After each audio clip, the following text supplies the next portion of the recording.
Honda machine लानानै 7 जन 8 जन फेरेंगानि मानसिफ्रा हर सान दंफां दानफायगासिनो दङ। खाम्फा बरगयारि। हन्डा मेसिन लानानै 7 जन 8 जन बिनि फेरेंगानि मानसिफ्रा सान हर दंफांखौ दानफायगासिनो दङ आरो ट्राकसे ट्राक ट्रेक्टरजों ट्रेक्टर सान हर रोगागासिनो दङ। रायजो राजाया बयबो नुगासिनो दङ।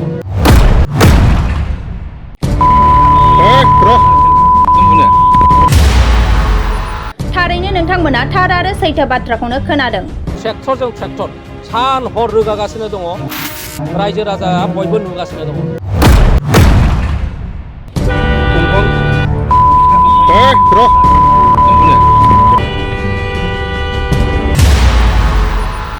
बिटिसिनि एक्स डिपुटि चिफ खाम्फा बरगयारि बिथाङा माखासे सम सिगां सैथो बाथ्राखौनो बुंदोंमोन। हन्डा मेसिन लानानै 7 जन 8 जन बिनि फेरेंगानि मानसिफ्रा सान हर दंफांखौ दानफायगासिनो दङ आरो ट्राकसे ट्राक ट्रेक्टरजों ट्रेक्टर सान हर रोगागासिनो दङ। रायजो राजाया बयबो नुगासिनो दङ।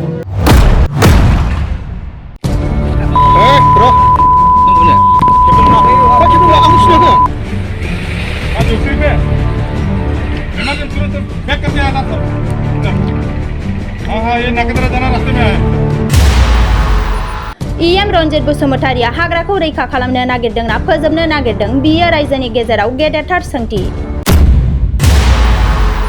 बेबायदि दैदेनगिरिया रायजोनि मा मावगोन?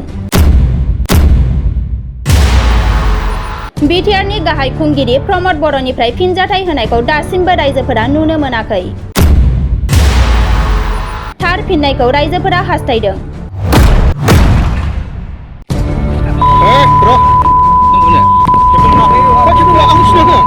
बेथ' आं मिथिनाय बायदिब्ला बे दंफां सिखावफोरनि नङा, जे सान्तिपुर एलेका बा खुंग्रिं एलेका बे साइडआव थानाय जे एनजिअ ग्रुप, एनजिअ ना मा होनो, बे फेरेंगा सरनि दोननाय बिथांमोना जाहैबाय बिदिनो सोरबा पाब्लिकखौ दंफां हाहैनाय मानाय बेफोरबायदि बुंनानैहाय बिसोरो हाग्रानिफ्राय बख'बाय थादों। खिन्थु बेखौ आं दहाय फुङाव खोनानाय लोगो लोगो आं माखासे हाइकामान्डनि मानसिफोरजों एसे खबर लालायनानैहाय आङो होसोलांनाय जादों।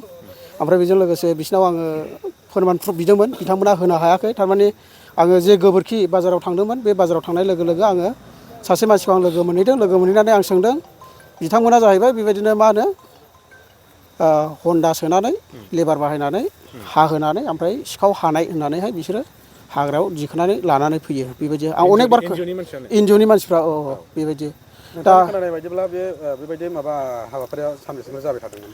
आं खोनानायावथ' आङो ओरैनो खुन्थाम खुन्ब्रैखौ आं खोनाबाय थादोंमोन। खिन्थु आङो टाइमनि आंखालावहाय आं बे खामानिखौ आं मावनो हायाखै आरोखि।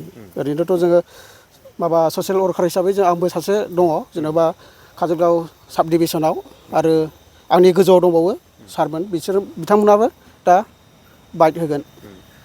सरकारा बिथांमोनखौहाय जिथुनाखि हाग्राखौहाय संरैखा खालामनो थाखायसो बिथांमोनखौ दानानै दोननाय जादोंमोन, खिन्थु बिथांमोनानो बेबायदि खामानि मावदों। बिनि सायाव मा बुंगोन नोंथाङा? बेथ' बिराद दुखु गोनांथाव। जेन'बा हाग्राया जोंनि थाखाय नांगौ आरो गोबां जोङो हाग्राखौ प्रटेक्ट खालामनांगौ। नाथाय आंनि फारसेनिफ्राय आं सानो बेबायदिनो गासैबो जेनोखि दंफां मावग्राफोर बिथांमोनखौबो आं खावलायगोन, जाहाथे बिथांमोनाबो हाग्रा दाननाय एबा हादान एवनाय बेफोरखौ जाहाथे मावा। आं बेखौनो खावलायो आरोखि आंनि थुरुबनिफ्राय।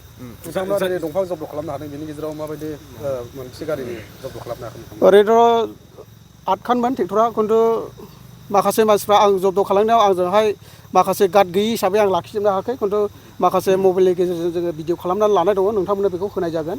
बिथांमोना गोबांथार बेबायदिनो जोंखौ दम होदों, बेबायदिनो गाज्रि गाज्रि भाषाबो बाहायदों आरो बिदिनो नाख्रां नासि बेफोरबायदि खालामदों। बेफोरखौ जोङो होनाय जागोन। बिथांमोनखौ सिनायो नामा? सोर? सिनायो, औ। बिथांमोना जाहैबाय दाउखि, दालां बोराय, आलु, दामफ्ला, निहिमिया बिथांमोननि नामा। एनजिअ, औ, एनजिअ फरेस्टनि। बे जिथु दंफांजों लोगोसे ट्रेक्टरबो लाबोनायखौ जों नुनो मोन्दोंमोन, दा गैला ट्रेक्टरा। बिसोरो जोंखौ गिनानै आङो होसोबोदोंमोन, नाथाय बिथांमोना दुरुंखौ दानस'ला बिसोरो लगे लगे ट्रेक्टरखौ फाथायहरजोब्बाय गावबा गाव न'आवहाय। दा बिथांमोननि सायाव नोंथांमोना मा राहा लानो सानो आरो सरकारखौबो मा राहा लानो थाखाय खावलायनो सानो बिथांमोनखौ? आङो बेखौनो आं खावलायनो सानो, जाहाथे जे फरेस्ट डिपार्टमेन्टनि इएम सार बिथांनियाव आं खावलायो, जाहाथे बेफोरबायदि अयनाय खामानिखौ दा मावथों। जाहाथे सारा गावनि मानसिफोरखौ जेबा गावनि मावथि बिथांमोनखौहाय जाहाथे खावलायो, जाहाथे बेफोरबायदि अयनाय हाग्रा दाननानै बेफोरबायदि गाज्रि बेबायदि पाब्लिकनि सिङाव बेफोरबायदि मावनाया मोजां नङा।